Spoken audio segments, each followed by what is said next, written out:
Hey,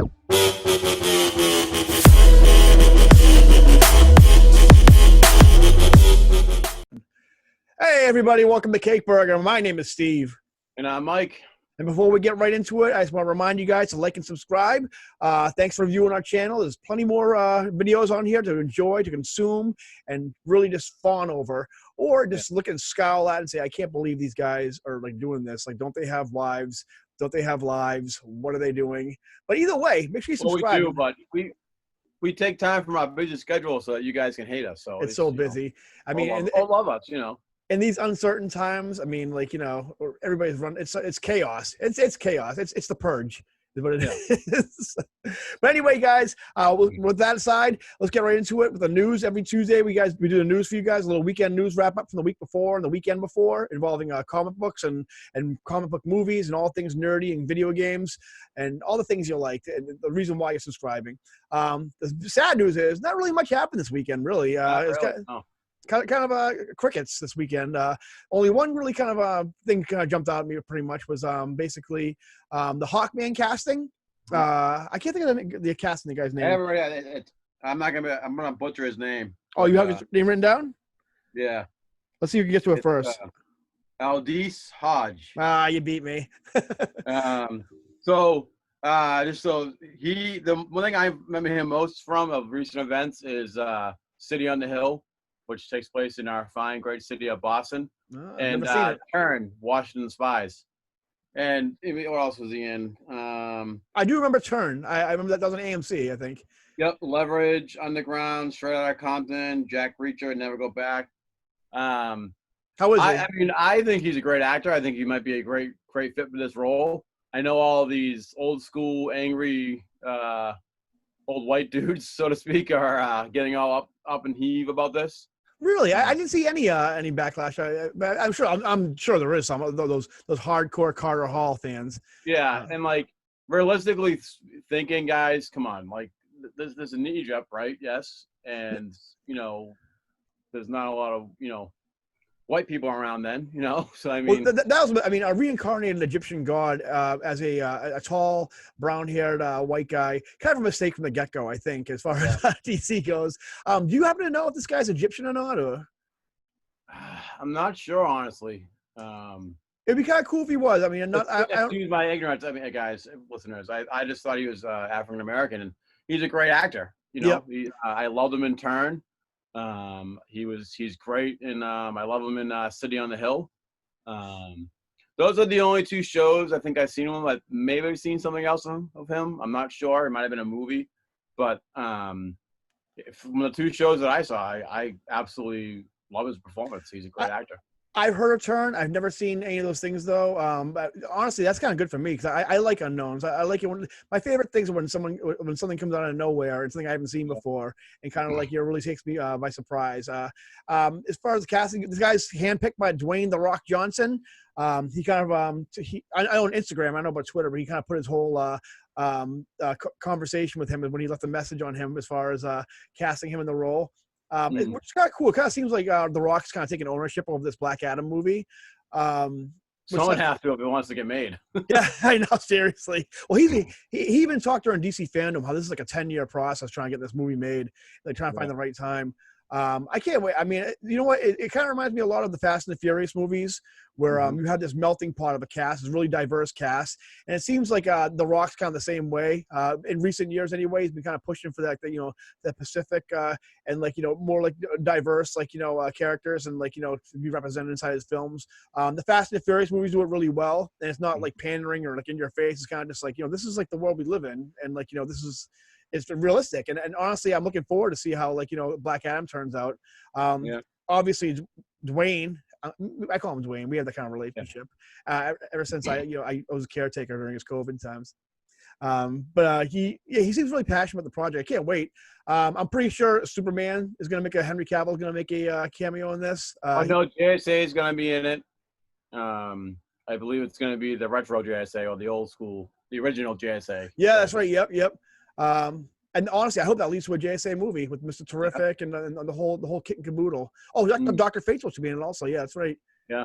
That we got that casting. The internet seemed to be like, okay, It's more mixed. You got your mixed, reviews from him where, you got the old school comic book fans who want their characters remain the way they were created, 60 or 30, 60, 50, 60 years ago, but, it doesn't bother me whatsoever. So I mean, I'm all for it, to be honest with you. For me, my only concern with these things is like, okay, you've made enough announcements, you made enough preview art, concept art. One of these movies, I want to see these movies though. I know it's kind of we're at a standstill right now with the whole pandemic, but like I'm getting antsy for some comic book movie content, really, to be honest with you. Yeah. And honestly, you guys all know when it comes to books and Marvel books, and I'm a Marvel guy over DC.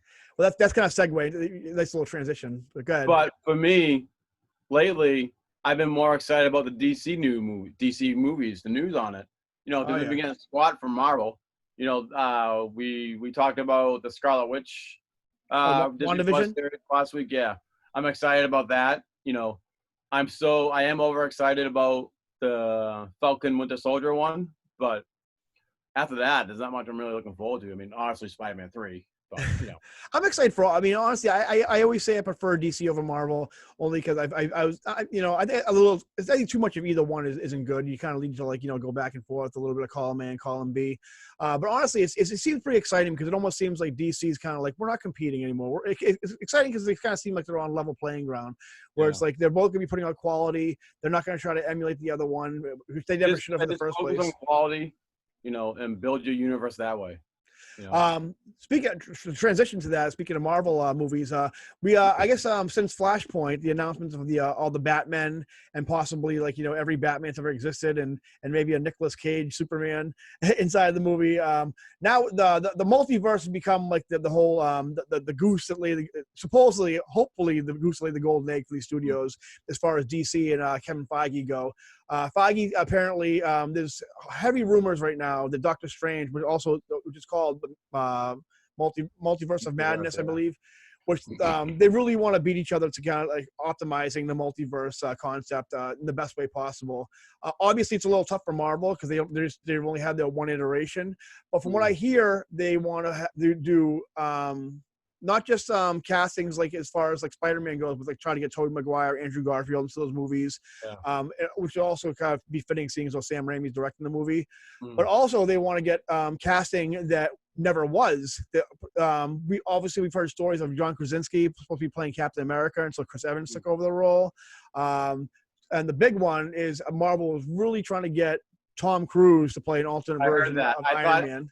Yeah, that would be pretty simple. I don't know how you feel about it. I asked my wife about it, and I've asked other people about it, and they're like, "Oh, really?" And for me, I mean, I've never fallen off the Tom Cruise train. I've always been a Tom Cruise fan. I love Tom Cruise. I mean, he might be a wacko of he's a little wacky stuff, but I think he's a great actor. I fucking love Top Gun. You guys know that. I can't wait for Top Gun 2. Go figure, we get Top Gun 2, and we get the pandemic crisis going on. I gotta wait another year. He exists to entertain. The guy's making a movie in space. He's making a movie in space. Yeah. Come on. There'll probably be a scene with Tom Cruise floating through space without no mask on. He's doing astronaut training and learning to be an actual astronaut right now. As far as the Iron Man thing goes, I remember years and years ago where Tom Cruise was supposed to play Iron Man in a movie back in the 90s before this whole Marvel Universe thing got started. And from what I understand, he turned it down because he thought it was a little too kid-friendly with him. They didn't delve into the alcoholism and kind of the more darker aspect of Iron Man, which I think maybe would have been a mistake if they did that. I mean, they showed Robert Downey Jr. swigging a few adult beverages here and there. That they sort of explained why they paid homage to the Demon in the Bottle, but it was also because in Iron Man 2, because I just rewatched it, that he was dying in the beginning of that movie. Oh yeah. Going out of a bang, Yeah, they didn't go full on like rock bottom Tony Stark like they did. Which I mean, honestly, I think maybe that would. I don't know. I don't know how well that would have done as far as the feel the Marvel Universe has. But as far as Tom Cruise goes, I always thought I would love to see his version of Iron Man. What I think they should do, and this is kind of as soon as I heard this news, this is the idea I had. have it supposed to be an alternate version of Tony Stark. And I hope they keep him going forward, Tom Cruise. I hope he lowers his price tag and says, I mean, this would be good for my career, of course. Like I for right now, I mean, Tom Cruise is kind of a black sheep in the entertainment industry. He got forced to do his own, like, production company, and basically Mission Impossible is all he has pretty much. So, I mean, it'd be nice for him to kind of get back in the good graces with fans and moviegoers. I think they should have an alternate version where they go and find this Tony Stark, and like he helps them out with whatever's going on, whatever they need help with that. And they're like, oh, and then he's like, you know what? I'll come to your universe because, like, my universe is going pretty good. They have Reed Richards or whoever going on over there. They can do without me. Him come in there, and you find out it's actually in a post-credit scene. You have him being able to go back to his own dimension anytime he wants. And he goes in there and it shows like a tombstone of Tony Stark. And it turns out that he's Arno Stark and he's actually a bad guy. And then you continue the Iron Man 4 franchise with Riri or Harley or whoever you want to do it. And you have Arno Stark as kind of like the Trojan horse as Tom Cruise in these movies. Everybody thinks like, oh, Iron Man's back. We have a version of Tony Stark. But at the same time, the audience obviously is not going to be warm up to him right away because it's not Robert Downey Jr. Yeah. And you find out that you're justified with second guessing that Tony Stark. And I think that'd be a great way to go forward with that character and with Tom Cruise, I think. Well, Steve, you throw these ideas out and somehow they catch. You reel it out and they catch it. I don't have the resources to make these, so you know what? Marvel, have it and do what you want with it, and just let me enjoy it. Just make it, let me enjoy it. That's fine. That's my reward, being able to see it. that would be a great Spider-Verse movie. Because if they brought Toby in and Andrew Garfield and Tom Holland, and I remember you mentioned one time where they all morphed into one Peter Parker, adult Peter Parker. Well, we can finally get an adult Peter Parker. I would love that. That's all I want. That could be John Krasinski. That would be fucking phenomenal. It could be. People seem to have a hard on for him playing Mr. Fantastic. Which, by the way, also in these castings, they want Emily Blunt to be Black Widow, an alternate version of Black Widow, because she was originally cast, but then became. I think she was like she had a contract to do what's that movie? Gulliver's Travel. Yeah. So she didn't get a chance to do Black Widow. I would also like to see. If they could, if you do it, Edward Norton come back as the Hulk. I think that'd be pretty cool. I can't think of any other. There was also, what's his name? Who's the guy? The Skarsgård guy who's supposed to play Thor. I guess they wanted to get him in there too. Pretty much anybody who is this close to playing a Marvel character. Joaquin Phoenix as Doctor Strange. A lot of these guys have huge price tags, though. I don't know how realistic this is as far as like happening. I mean, I don't think you can get Joaquin Phoenix to come in and like, hey, I'm like, I have Agamotto. Like, I was gonna say Sim Salabim, like Haji from Johnny Quest, but I don't think you can say that in this climate. So what do you think about Kevin Feige kind of pulling a civil war and really kind of trying to beat DC to the punch as far as the multiverse goes? Well, I mean, I mean, I don't want to say he's trying to copy their idea because, wouldn't be the first time. Yeah, exactly. But it seems like they were trying to set the seeds for that in, Spider-Man 2. Yep. The Tom Holland Spider-Man 2, Far From Home, or the whole multiverse theory and whatnot. And I know that was mainly this Mysterio kind of, tugging at our nuts, so to speak. And us true Mysterio fans knew that, no, it's not true. But also, in the Ultimate Universe, the 616 Mysterio did go back to the Ultimate Universe. He found a way to get through the Ultimate Universe in Spider-Man. Yeah.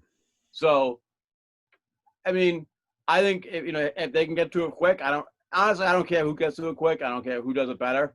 I love multiverse. I love what ifs. I love Elseworlds. So give me. Give it all to me. I mean, and honestly, I mean, you're not going to get the same thing anyway. Marvel doesn't have that deep well to get into. They're not going to get Nicolas Cage to come as Ghost Rider. They're not going to get like who wants him back to that anyways. Yeah. My hope is they get Charlie Cox to come in as Daredevil. That'd be his intro to the Marvel Universe. Well, it's rumored that the sources are we got this covered and they're the cancer of the news sites, but that he in our website said too that he's gonna be Peter's lawyer. He might be Peter's lawyer.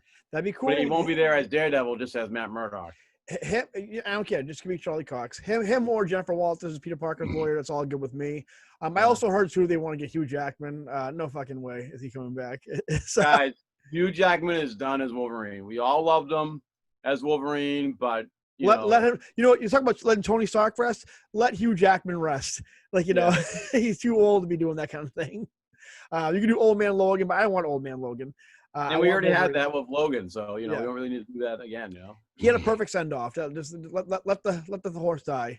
But yeah, I mean, as far as like the competition goes, I mean, DC obviously is a way deeper well to go into as far as multiverse characters. I don't think. I mean, Marvel, you get Spider-Man. That's about it, pretty much. And I think the Tom Cruise thing would be a cool thing if they went the way. I don't know what they would do. I think I have a pretty good idea, but I mean, I don't know. I mean, if they could do a Spider-Verse movie where you could have a live-action Miles Morales be set in his own universe, and then he can come back and forth as he pleases, just like in the animated series or the whatnot, I'd be okay with that, Well, honestly, with Miles, I mean, like, when during Homecoming, this was pre-Infinity War, you had Miles's uncle say he had a nephew who's a kid right now. Yeah. 5 years have passed since the snap. Who's to say he's not old enough to be Spider-Man right now? And I had that idea, too, that while Peter was gone, Miles Morales stood up, and he was the new Spider-Man. That could have been like an awesome segue. We'll see. But, I mean, I don't know. You could have gave Marvel Peter Parker Spider-Man, where he was probably just on the Avengers, and then you had the Miles Morales character. Mainly, Marvel, I want an adult Peter Parker before you kill him off. Oh, absolutely. Then you can have Miles Morales to the end of the world. That's all I care about. We'll see. I think the telltale sign will be what happens after Spider-Man 3, because then we'll see if it's going to be more of if Marvel's going to keep Spider-Man around for just cameos, and Sony's going to handle the main Spider-Man stories, or what happens. And maybe they'll start wheeling and dealing again. Either way, as long as they make a Spider-Man movies, it's all good with me. Yeah, they're going to wheel and deal again. They're going to wheel and deal that again until the world blows up. Marvel and Sony are going to be wheeling and dealing for Spider-Man. I have heard another rumor. Skipping over to the next topic, Disney's putting a bunch of money into some. If you're an animation fan from Disney, I guess there's a bunch of projects about to be announced as far as like they're for big name characters. They didn't say if it was going to be mainly Disney characters or if it's going to be Marvel characters. Maybe a little mix of both. The two things that I would like to see. I'd like to see them create a new Disney block with like Darkwing Duck, Chip and Dale, Tailspin. Yes, give me more Tailspin. Yeah, give me an updated version of those. And the new DuckTales show, that show kind of branched out to like everything. Yeah. I heard there's going to be a Darkwing Duck remake, but also I think Darkwing Duck appeared on the new DuckTales show. Also the Blue's plane was in DuckTales at one point, but we didn't see Blue or Skip, whatever his name is. I forget his name. Yeah, well, I think it's weird because they're from a different time period, but I think like it depends on what kind of era of DuckTales you're kind of. Because if you read the old DuckTales, like I think Tales of Scrooge McDuck, something like that, they kind of like take place during the same time, and then also in the 90s they were two kind of different time periods. But I would love to see that if they make Gargoyles again. Holy shit, am I gonna friggin' lose my mind? Everybody wants a new Gargoyle series. That'd be great. You'd have that. I started rewatch finally getting that new Spider-Man, the newest Spider-Man. It's decent. The artwork's not that great, but again, I'm sick of the teenage Peter Parker. We've been there, done that. Come on, let's go. Well, look who the creative consultant. As soon as that show comes on, you see who the creative consultant is, and it's Dan Slott. Yeah. That's why there's like superior all these like and what's her name? Who's that girl? The not Jackpot. The annoying girl from the Spider-Man game who does the YouTube channel. Oh, Screwball. Screwball's in there. You get all the Dan Slott. That's the one challenge royalty checks in the Spider-Man PS4 game because it's so fucking annoying at that end when you gotta try and catch her while she's a bomb. I'm like, I'm fucking done. I think I threw my PS4 controller and broke it. The other animation project which I would love to see as far as from the Marvel side of things, and I said this since 2009 where Disney, there's two projects since 2009 when Disney bought Marvel that I wanted to see. One I don't think we're going to see, which is a Spider-Ham series a movie by Pixar. That's probably not going to happen, or even by Disney Animation, which I think is actually on par with Pixar right now as far as animation goes. I would also love to see a Power Pack animated series or movie.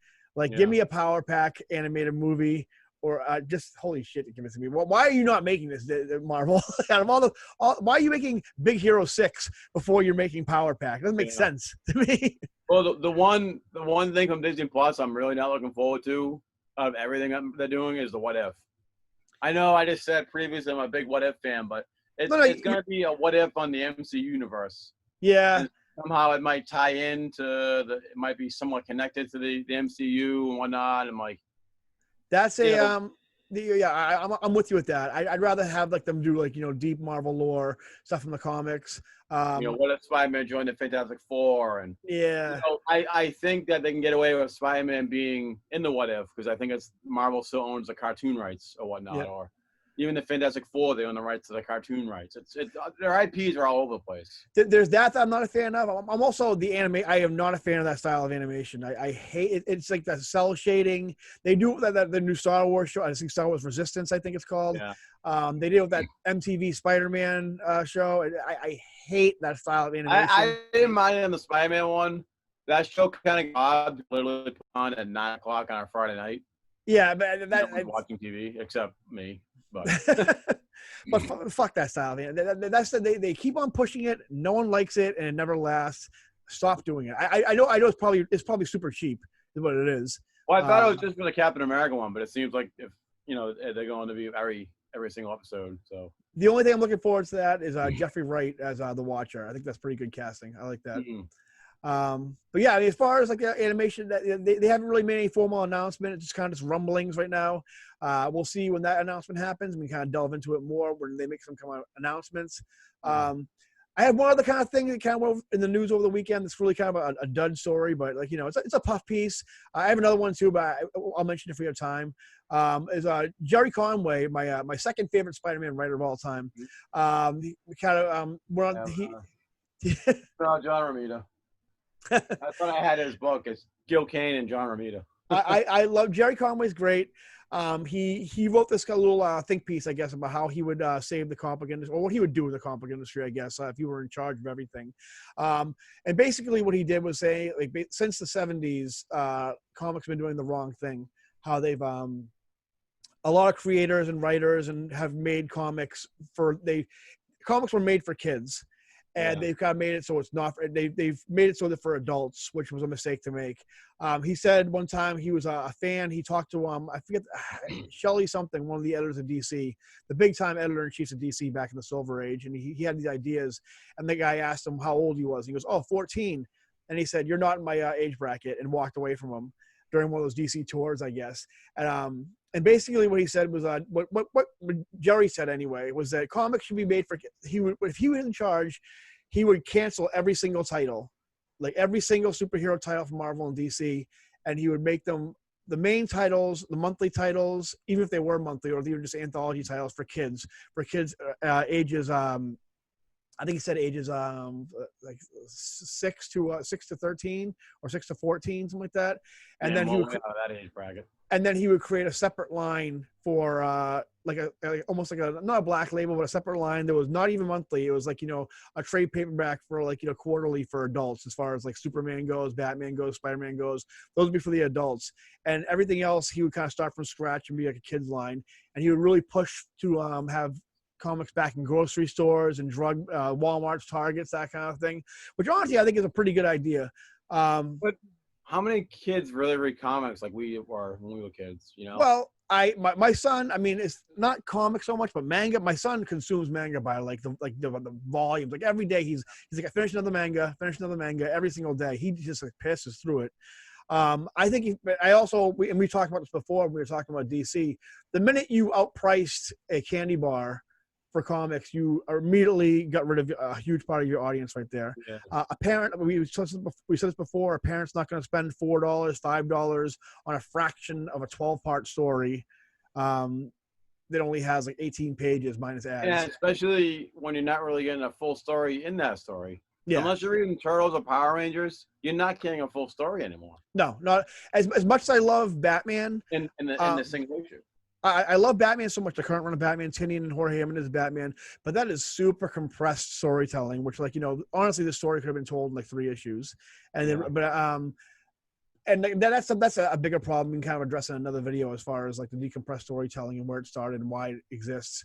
But I mean, I think he has kind of a good idea. I've said years. I mean, you can research me, cite me from Facebook pages from years ago, from all kinds of message boards. People ask me, well, you complain about Marvel and DC so much. What would you do? And every single time I'd say, destroy it all and start over again. You start a Marvel universe with no Spider-Man, with no Fantastic Four, no X-Men, no Hulk, completely brand new characters. If you creative types are so talented and you're so creative, create new long-lasting characters. And you know, and say, well, you can't do that right now. It's like, well, then you shouldn't be in comics. Then you're in the wrong business. Then I've always, I agree. I mean, you know what?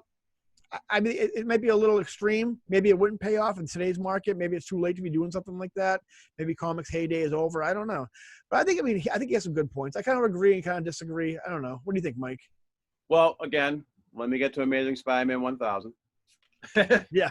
No, I mean, I don't really think the fact, I mean, I don't think kids read comics as much as they used to, like we were kids. Yeah.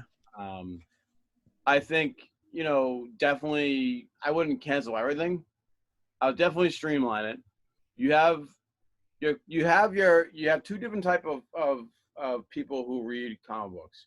Younger teens who want to read, you know, who want to have minority characters, who want to have characters that are gay or LGBTQ community, you know, and then you have people, you know, we're not really like those people. We do like our comics of the heyday. We like our comics that were, you know, back in the day, because nothing really impresses us anymore. There's no new stories out there that really, you know. A lot of it's kind of rehashed a little bit. For me, it doesn't even go that deep. For me, there's two different. If you're reading comics, I'm not talking about the potential readers, the young. If you're reading comics, there's two different kinds of comic book fans. There's the collectors and the non-collectors, and that's all there is, pretty much. There's people. Well, yeah, that's what I was kind of getting to. So, like, you have the ones who collect. So you keep the main books, like Spider-Man, Batman, Superman, etc. You know, digital and you know, physical. But then all these other books that, like, you know, they're casual readers, pretty much. Morales or Gwen, you know, you keep those type of books physical. I mean, digital, because that the clientele that are reading those books will spend the money on digital. You know, because there's the younger generation that they grow up on the phone. They'll read it on their phone or the tablet or the computer. I agree with that, because even my son really liked Spider-Gwen when it first came out, but he wasn't reading it every month. He wasn't like, you know, when's a new issue coming out? He was like, you know, just I'll read it when I read it. So if he had it on an app every day where he's checking his app and he's like, oh, the new issue of Spider-Girl came out, he would read that on his phone or his tablet or whatever. And then you have, I mean, the collectors. I mean, like, you know, those are the people who, like, you know, if you mention digital, they freak out and like, like, I'll be damned if I'm not reading something that I can't hold in my hands, like, you know. And that's great. And then that's when we'll have our Superman, our Batman, our, you know, the main popular characters in physical format. Yep. And then you can kind of bring, if there's a big event, which Marvel needs to fucking cut back on drastically, then you bring these characters in. You bring them in to help out. You help out. You know, you have like Miss Marvel be, you know, physical. I'm sorry, digital only. You know. You have, you know, I haven't read much DC, so any problem that the old comic book fan has a problem with, if there's new characters, those are the ones that you make digital, because the digital crowd is going to be the younger generation reading in these books. So that's how I feel about the comic book industry. Well, I think me and Mike's take, what we're trying to say basically is with Gerry Conway, we see you see your blueprint, we see what you're working with, Gerry, and we can work with that. We can build from that. You get some good bones there, and we can kind of build from there. We have a couple more minutes right now, so one more story I was going to kind of throw out there, which is really kind of a non-story. It's just kind of like, you know, Twitter bullshit. Rob Liefeld, the guy you love to hate, who he jumped on Twitter. Goddamn, he looked good in jean jackets. He looks good in jean jackets, and you know, honestly, I seen some pictures of him, you know, enjoying some beach days with his family. The guy's so shredded for a guy who's in his 50s, so shredded. You know, not as much as some of his characters he draws, but I mean, you know, he's doing all right. That's shredded, all right, in different proportions. Yeah. So anyway, he jumped on Twitter, I guess reading New Mutants. One of the Hickman books right now hasn't been doing so well. They switched writers right now, and Rob Liefeld went on Twitter, and I thought it was funny when he did. He kind of jumped on Twitter and posted the link of the new writer, who I can't think of her name right now, and said and tweeted, "No, I'm not going to come back in and save the day for a third time in a row." Because he made his career off New Mutants. Yeah, because he keeps showing that the first Deadpool New Mutants issue, for Christ's sake. He will never let you forget. And that's the thing about Rob Liefeld, which is, I mean, he's not wrong. Like the things he says is not wrong. They're very factually true. He has the number 2 selling comic of all time, and you can't take that away from him, no matter what. You can say oh, the business isn't what it used to be. Well, it's like, whose fault is that? It's not like the audience's fault. It's you guys aren't putting out the product. That's a little bit, I guess, the comic book fault. I mean, as far as oversaturating the market and all that kind of stuff. But a bunch of people kind of oh yeah. So anyway, what I was saying about Rob Liefeld is he's not wrong, but he's just so not humble. He's not afraid to throw his weight around, and he's not afraid to ruffle feathers, and I guess that's why he has the reputation he has. He's not afraid. I mean, Todd McFarlane, one of his heroes, one of his best friends, he is not afraid to talk shit about Todd McFarlane. When people going crazy about him doing that poster, that cover of Spawn and Spider-Man, and people were like, Todd McFarlane, and he was the first one to say, Todd McFarlane hasn't drawn a monthly comic in over 20 years, and because I put out this many comics, and he's not wrong. You know what I mean? When people, on his episode of Observations, where Tom McFarlane would always claim he invented the spaghetti webbing, the thing where he said, the editors would always tell me, don't draw spaghetti webbing. What is this? What are you doing? Don't draw this. Rob Liefeld said,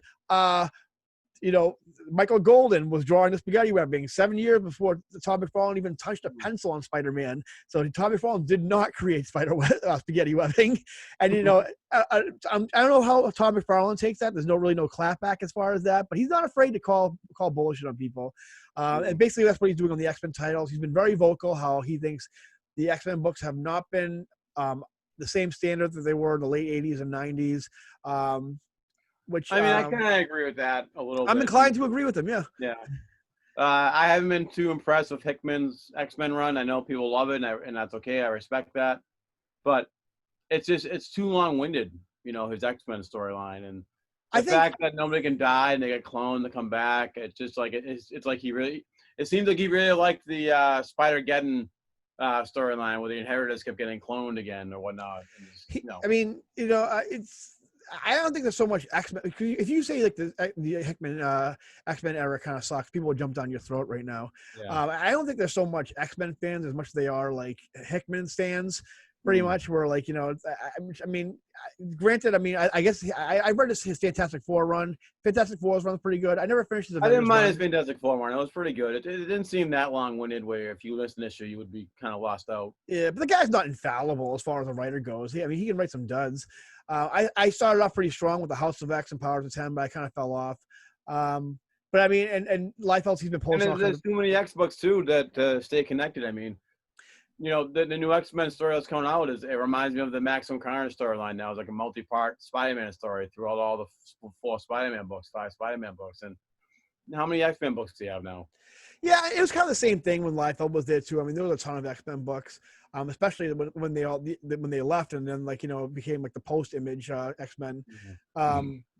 But yeah, but I guess a lot of people when Rob Liefeld tweeted that, I guess a lot of people took it offense as he was attacking the new writer, and she can write circles around you, Rob, and it's the thing with that is I don't even know the name of that's kind of telling right now. I don't even know the name of the writer.